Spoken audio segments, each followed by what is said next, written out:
Welcome to Coexisting with COVID-19 and the final episode of this fall. I'm your host, Hanson Hossein, co-founder of the University of Washington's Communication Leadership Graduate Program. This is the UW's Office of Public Lectures special series that brings you the best of the university's expertise in, frankly, a time of crisis. Special thanks to these entities for our support. In this episode, stand up and be counted.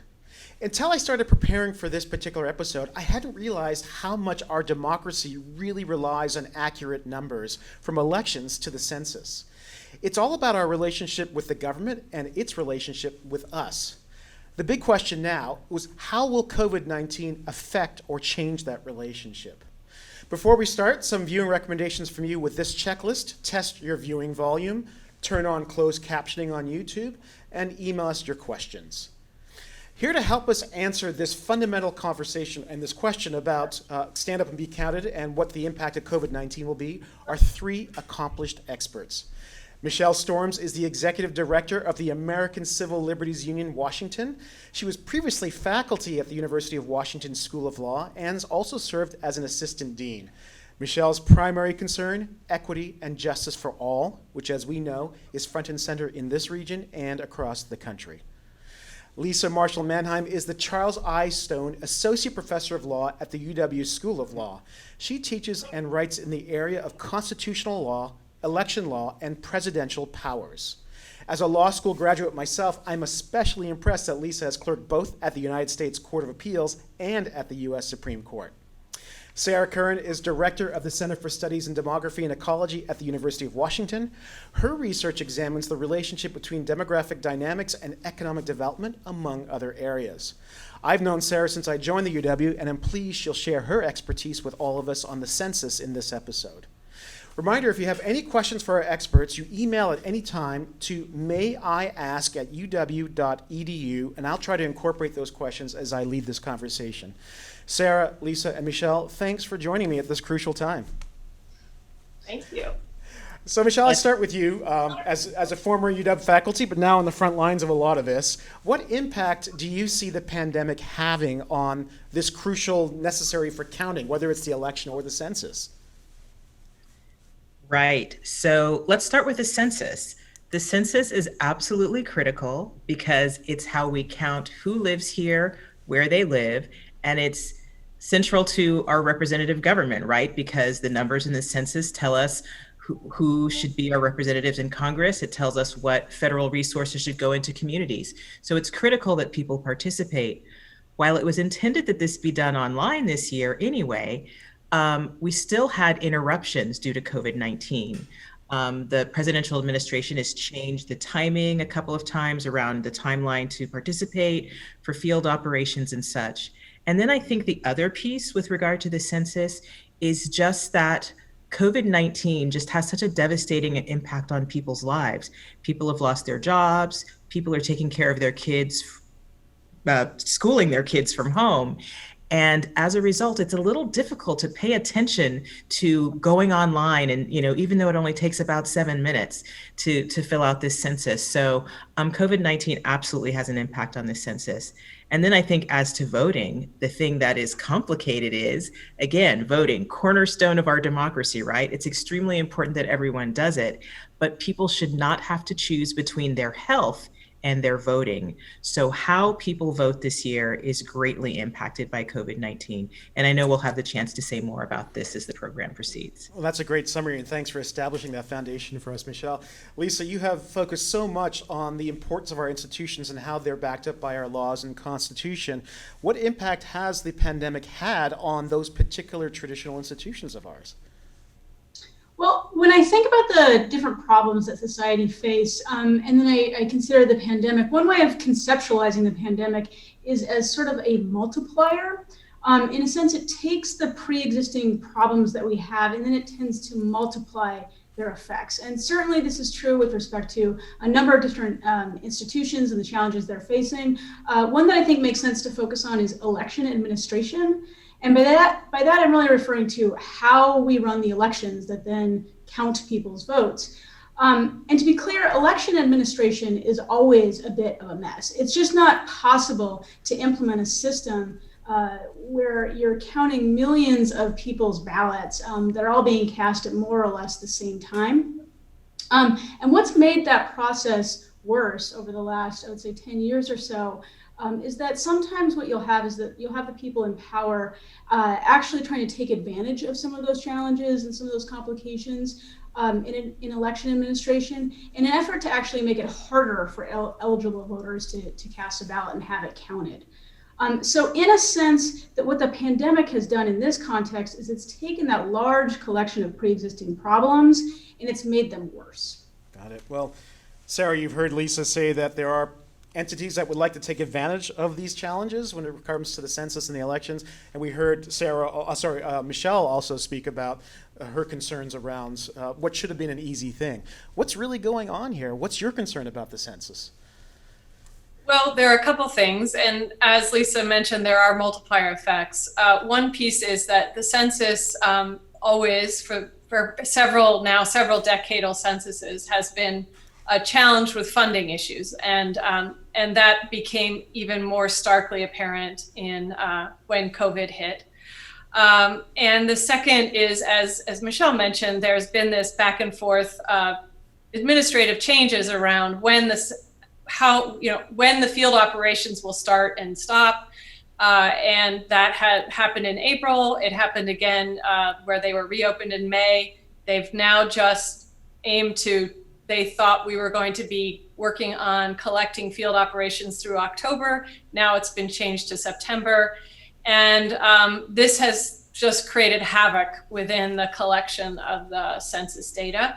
And any uncertainty, as Lisa mentioned, people take advantage of this notion of uncertainty around the quality of the data. And there are significant concerns now around the quality of the data as we rush to get to an statutory apportionment deadline by December, by the end of the year. And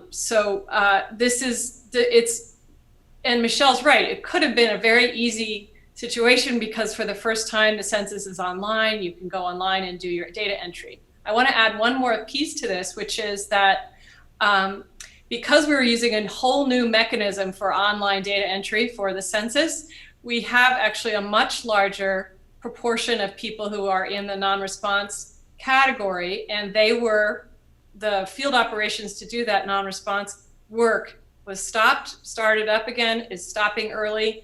And we have fairly high numbers. In Alaska, 44% of people are in the non-response category in those households. And this is quite high. So we've got communities that are particularly marginalized communities, more remote, rural settings where because of COVID, we haven't been able to get to them and connect with them and ensure that they could be counted. Okay, well, thanks for that. And thanks for that. Those are really good, detailed insights for us to understand this. Michele, I'm just going to ask you this point blank. We know that the pandemic, and we've heard from all of you, that the pandemic has amplified existing societal fissures. You have been focused on a lot of Black Lives Matter issues. What's motivating people to take advantage of this pandemic to mess around with the census and the elections? How much does race play a factor into this? Well, I don't want to try to say what people's motivations are, but let me tell you what the implications are, right? So just as an example, in 2010, we have reason to believe that 9% of Black people in this country were simply missed, right, in the count. And Sara already referenced marginalized communities, rural communities, Native communities, where it is really hard to get that data anyway. And then on top of that, as you know, this year, there was an attempt by the administration to add a citizenship question to the census. Now that has a chilling effect on people who are concerned, regardless of whether or not they are a citizen, are concerned about whether that information would be given to Immigration and Customs Enforcement and so forth. And so there's this chilling effect. So now we have the potential of people being afraid to fill out the census, even though the Supreme Court of the United States did rule, no, there will be no citizenship question, and there is no citizenship question on the census, right? But it has had a massive chilling effect. So what happens when we undercount people of color, right? What happens is, because again, the census helps us allocate representatives in government. It helps us to identify federal funding for healthcare and roads and schools and what kind of assets go into a given community. So when those communities are not counted, they do not get the resources that they need to live with freedom, liberty, and justice for all. And that's the impact. And that's what we need to be very concerned about. And why we've been very active at the ACLU in encouraging people to fill out the census, even if they feel nervous about it, because we need those funds and those resources and the representation in government to go into those communities. Lisa, as we listen to Michele's concerns about this, and as you consider the case law around presidential powers and election law, how much of what's happening now is an aberration, or is it actually part of a continuum of something that we've been seeing for years in this country? I think that's quite hard to answer, and in part because whatever develops at a given time, on the one hand, is part of a process and then part of a series of developments that's been going on for a very long time. And on the other hand, we don't really know exactly what's going to happen. For example, we don't know what's going to happen in November. We don't know what's going to happen in January. So it's sort of hard to say exactly where our current moment fits in. That being said, if we circle back to the question of race, if you think about the overlap of race and voting rights, and now the pandemic as sort of a multiplier, it really becomes very clear very quickly that in the United States, since the very beginning, race and voting rights have been inseparable. And actually, if you look to the history of race and voting rights in the country, it does give us some perspective with respect to what we're seeing right now. I know it can be hard to remember this, given all the different things that are going on right now, but things have definitely been worse in this country, at least from the perspective of race and elections. That being said, one of the features of the sort of current manifestations of the way that race and elections overlap right now is that often the racial components will overlap with political party affiliation as well as with geographical residence. And by that, I mean that a lot of the unfairness that people of color tend to face with respect to elections now gets packaged up as though it's actually about Democrats or it's actually about urban voters. And so if you have, we can talk about specific sort of issues. I mean, there are something like, I think 300 cases right now working through the courts, sort of challenging different election-related laws that are governing how things progress. But what you'll find is that if you challenge something that an election administrator has done, say if in Texas you challenge the state's decision to shut down polling places over the last 5-10 years in areas where there's rising Latino and Black populations, if you say, hey, I think that's illegal because I think you did that in a way that's racially discriminatory, what you'll have is the election administrator swear up and down, this has nothing to do with race, this was just about logistics. And if you don't believe that, then the administrator will say, well, okay, well, it was actually just really about geography. If you say don't believe that, then they'll say, well, actually, it was just about politics. We were just trying to make it harder for people of this political persuasion to vote. But the fact remains that everyone at least knows, and like with Michele, I can't say what people's subjective motivations are, but the fact remains that everyone knows that a lot of these different measures affect people of color in disproportionate ways. So we are seeing that manifestation of sort of these problems. That's the genre of it that we're seeing these days. Sara, as we heard from Lisa, the battle lines have clearly been drawn, even if people won't admit very directly to why these battles are happening. Michele talking about the undercount of people of color. When you think about the integrity of the census and why we have censuses in the first place, what impact or what are the implications when we do have that kind of undercount when it comes to how we govern and what those numbers mean for us? Well, I think the implications are pretty profound. And the Census Bureau for years and years has tried very hard. I mean, I'm not saying it's not political, but has tried very hard to ensure that there is integrity around data storage, that nobody can use these data for nefarious purposes. We don't want to have an incident the kinds of incidences that happened after, during World War II, right before World War II, where we had Japanese internment. And part of that was about using census data to identify Japanese communities in America.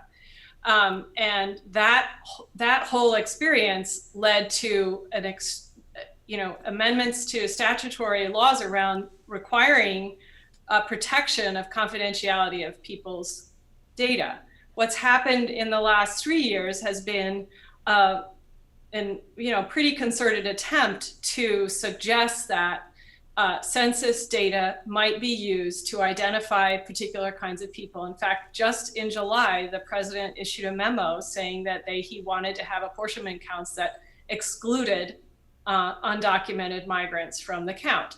That's just not how the census works. The census is about counting all residents.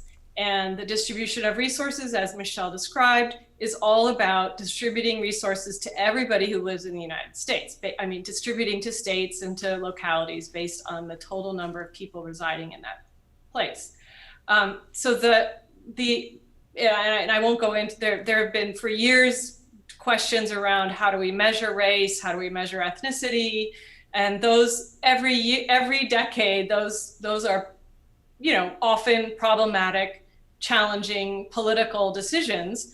And one could say, in some cases, it's empowering if we can count more people of more diversity and account for and see more diversity in our country. That can be an empowering thing, as long as we aren't targeting those people for the wrong reasons, right? So this is where we have this challenge of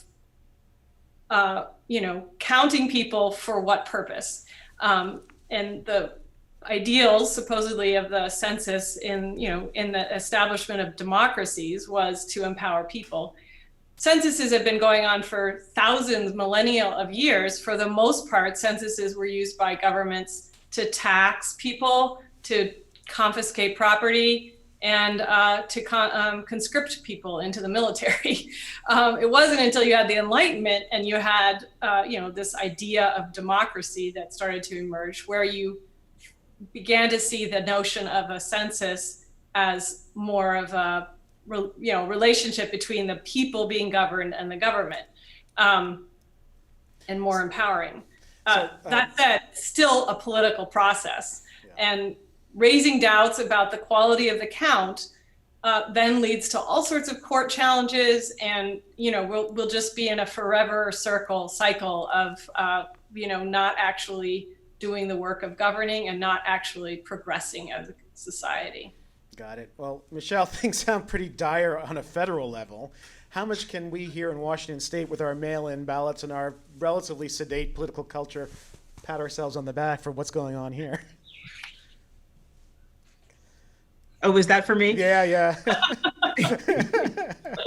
So look, it is great. We have had mail-in ballots in Washington State for, I don't even know how long anymore. I'm completely so used to it. I don't even remember when I used to go to a polling place.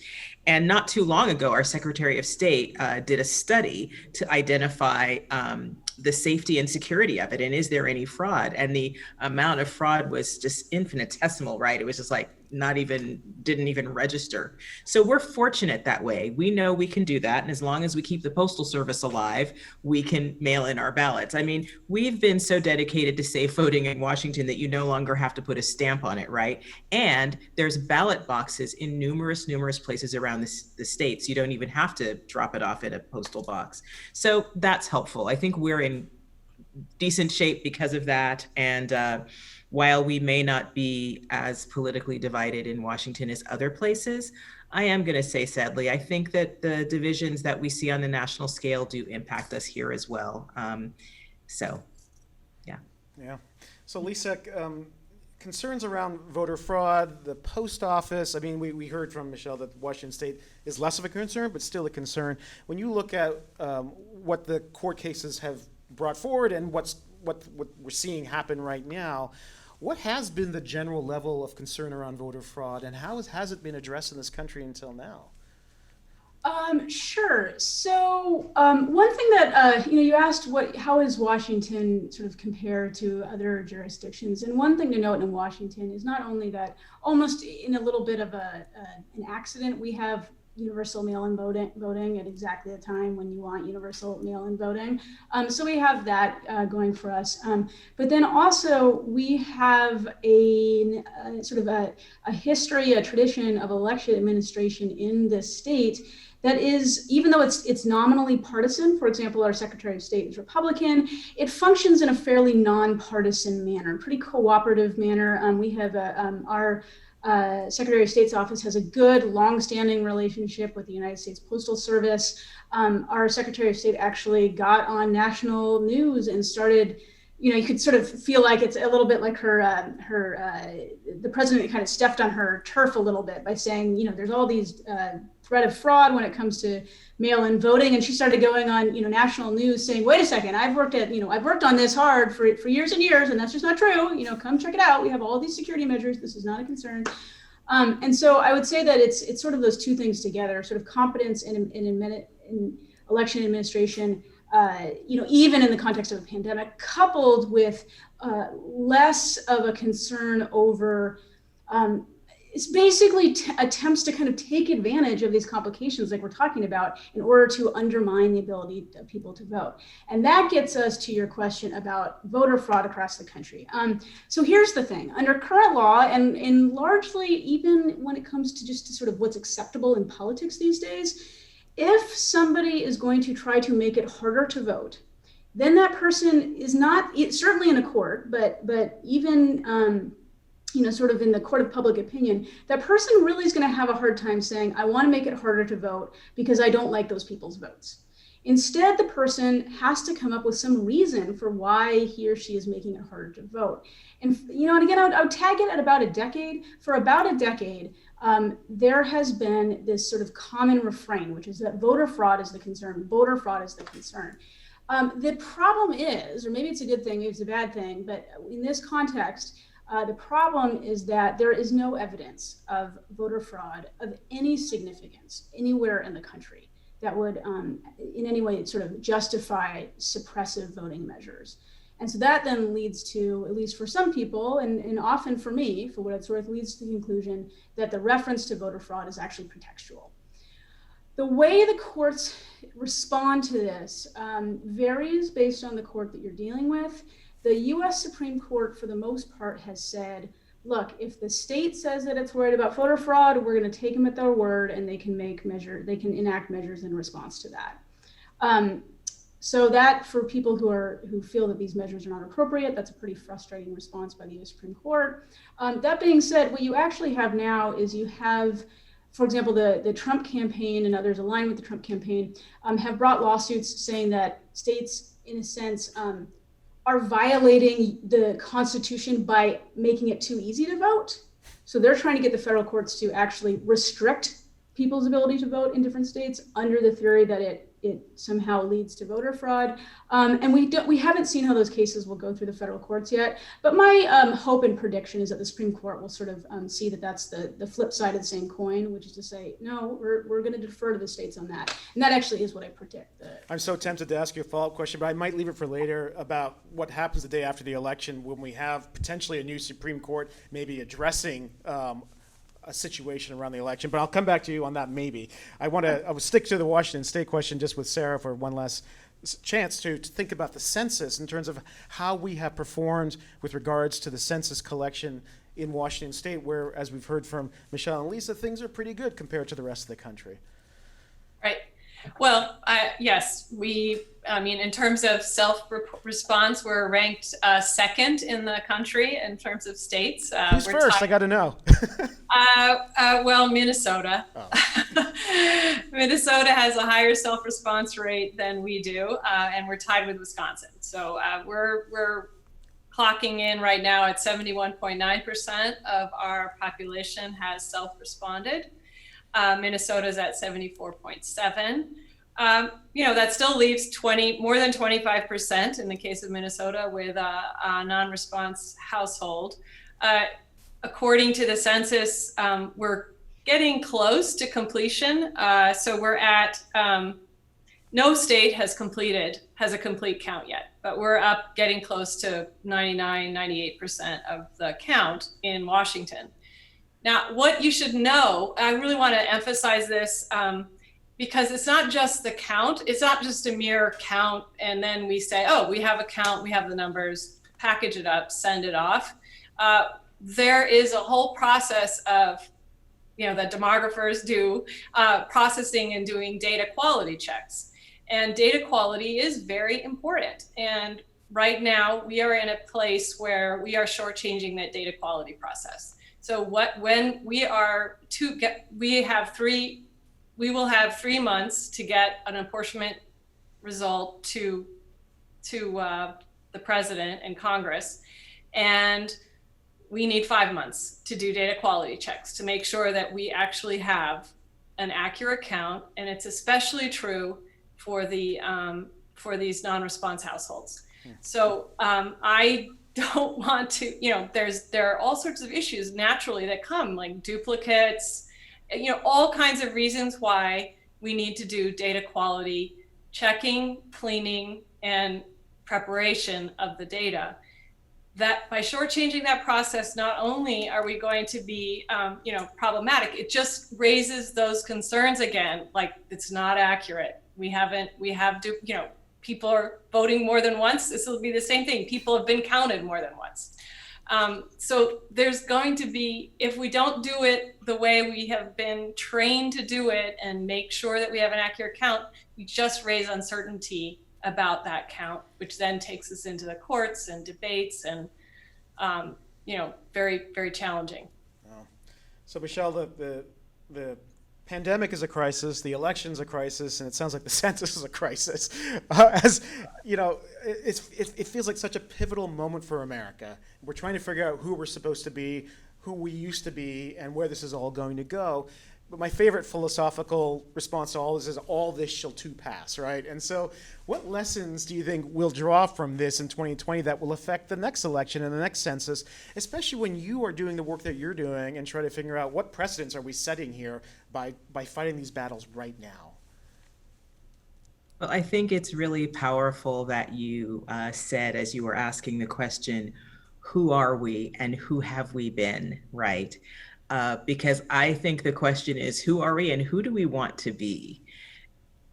The ideals of our country are democracy, which is participation by all people, equality, and we like to put a finer point on that and say equity, whole other lecture, right? Freedom, right? So all of these things, and right now, especially when I hear what Sara's saying about the dangers surrounding not having the quality control around the census count. And then Lisa has talked about, and I'm also well aware of, the ways in which voter suppression happens under the guise of a concern about voter fraud. And I say, if these democratic ideals are what we really want to live by, we better wake up and pay attention, because we're not living it if we are going to allow a situation where people who are low income or in rural communities are not going to be counted, or are afraid to be counted because they're afraid someone's going to come and try to deport them, right?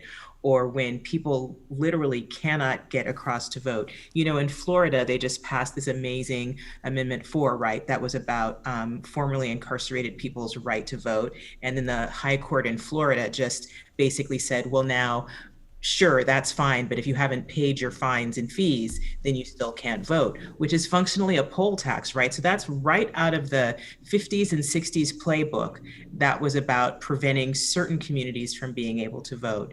And I think we really have to pay attention. Do we mean that we want people to be able to participate and to genuinely be included and belong in this country and fulfill the promises of the Constitution, or not? So that's really what I see as the turning point in this moment. And I know what I want, but yeah.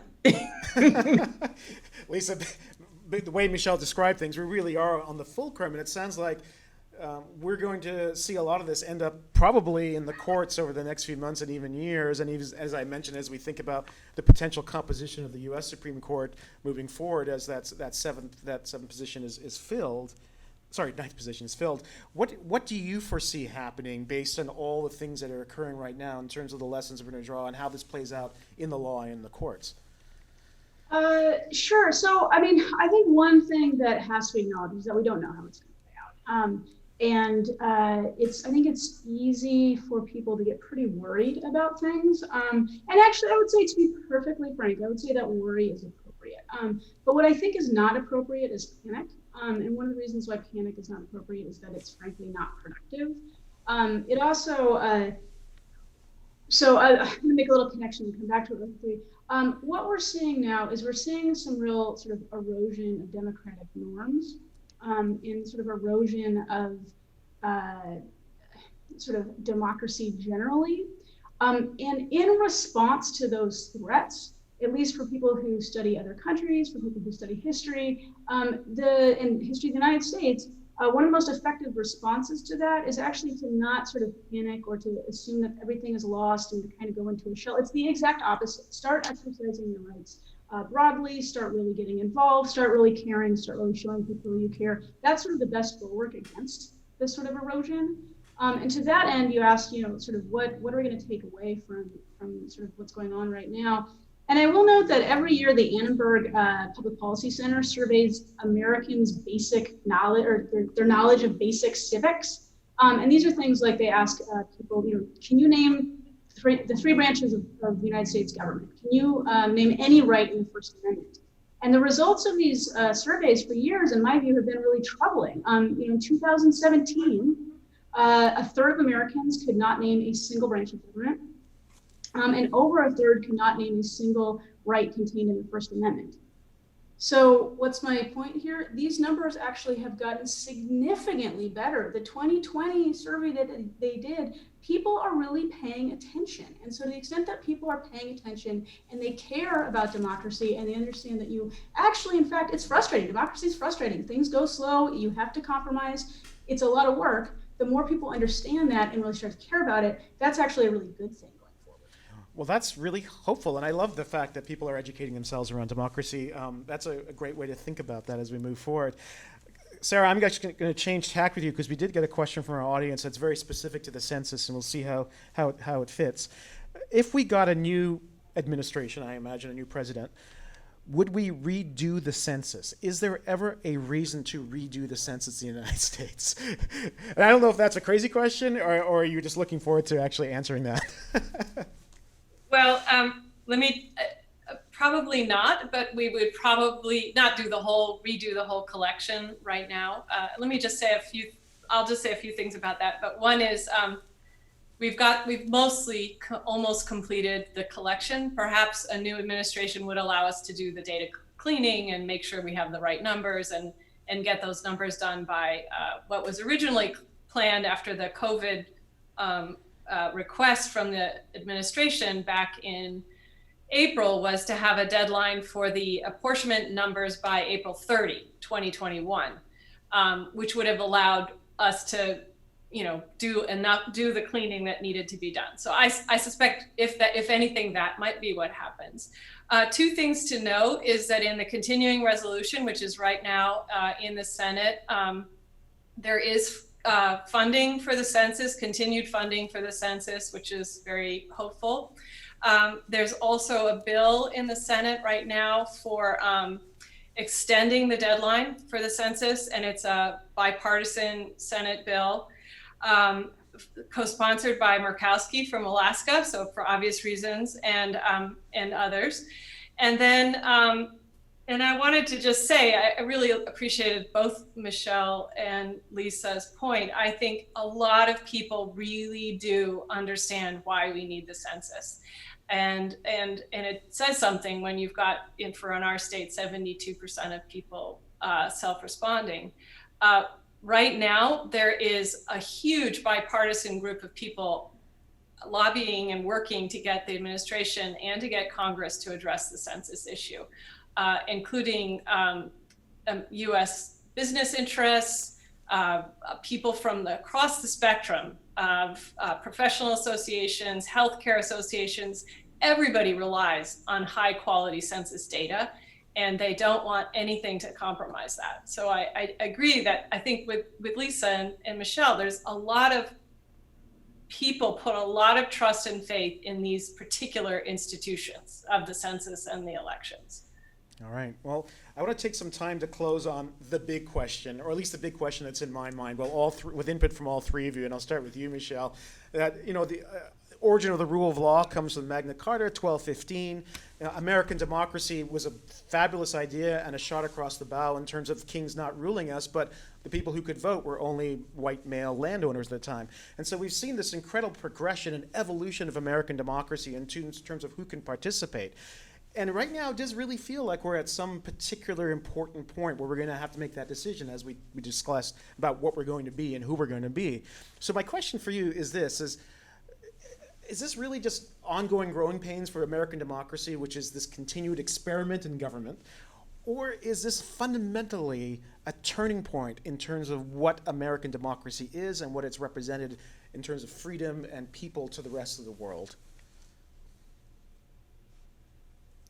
Well, I think that's a really compelling question. And I feel a little bit like I want to say, well, both, right? I mean, it is an evolution, like it is an experiment, and we have continued to learn and grow. And you're right, at one point, a very limited number of people could vote. And it has taken many protests and many movements to get to where Blacks could vote and Natives could vote and women could vote, right? Like that. So that's evolution. So I do think we're still figuring out how to be a democracy and how to be a country. I also do think it's kind of a turning point. I mean, there's just a lot that is happening right now. I think there's a lot of talk. I really appreciated what Lisa said about the worst thing you can do is panic. And I very much agree with that. I mean, we have our institutions and we need to participate in them first and foremost. So don't say, oh, well, voting looks like it's just all messed up, so I'm not going to do it. Oh, no, that's not the response. Vote, right? Fill out your census form. We need to fight for our institutions.